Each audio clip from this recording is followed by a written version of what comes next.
Welcome to Omitech computer institute. और आज हम डिस्कस करने वाले हैं buy and get scheme with same item. Buy and get scheme with same item मतलब कि आपने बाई एंड गेट स्कीम के बारे में सुना होगा। तो लिखा है इस कॉन्सेप्ट का यूज हम buy and get scheme with same item के लिए करते हैं। ये क्यों लिखा गया विद सेम आइटम, अभी इसको समझाते हैं। जैसे बाई 3 गेट 1 स्कीम आपने सुना होगा, 3 खरीदे 1 मुफ्त है। यहाँ पर टोटल जो होंगे वो मिलेंगे 4 पीस, लेकिन जो बिल बनेगा वो बनेगा 3 पीस का। क्योंकि जो पेमेंट करेंगे वो हम करेंगे 3 पीस की, लेकिन अगर हम बात करें तो टोटल जो लेन देन होगा अगर पीसेस में वो होगा 4 पीस का। क्योंकि यहाँ पे 3 पीस पर 1 पीस फ्री है, इसलिए जो बिल बनेगा वो बनेगा 3 पीस पे, लेकिन हमको जो मिलेंगे टोटल मिला के वो मिलेंगे 4 पीस।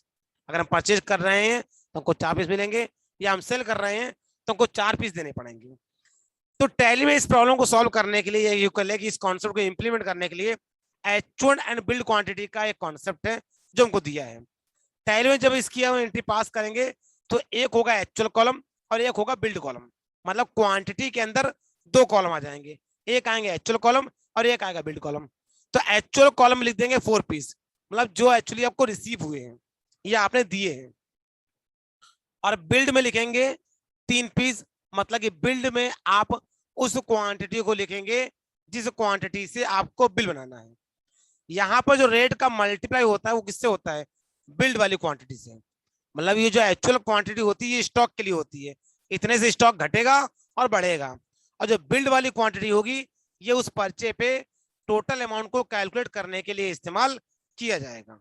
ठीक है, जैसे यहाँ पे देखिए एग्जाम्पल दिया गया है। यहाँ पे देखिए purchase the following item from SK traders, और मैंने इसको मेन लोकेशन में स्टोर कर लिया है।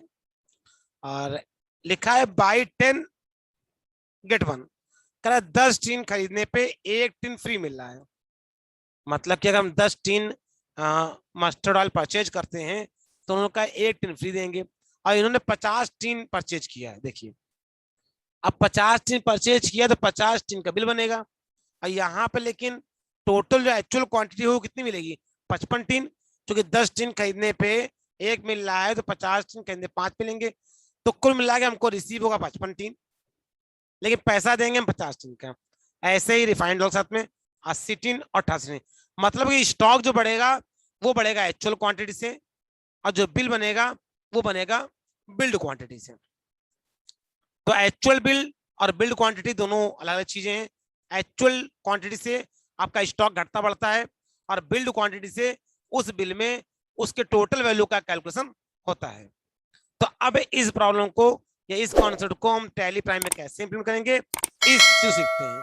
तो इस वीडियो में सिर्फ इतना ही, नेक्स्ट वीडियो में इसका लाइव प्रैक्टिकल करके देखेंगे।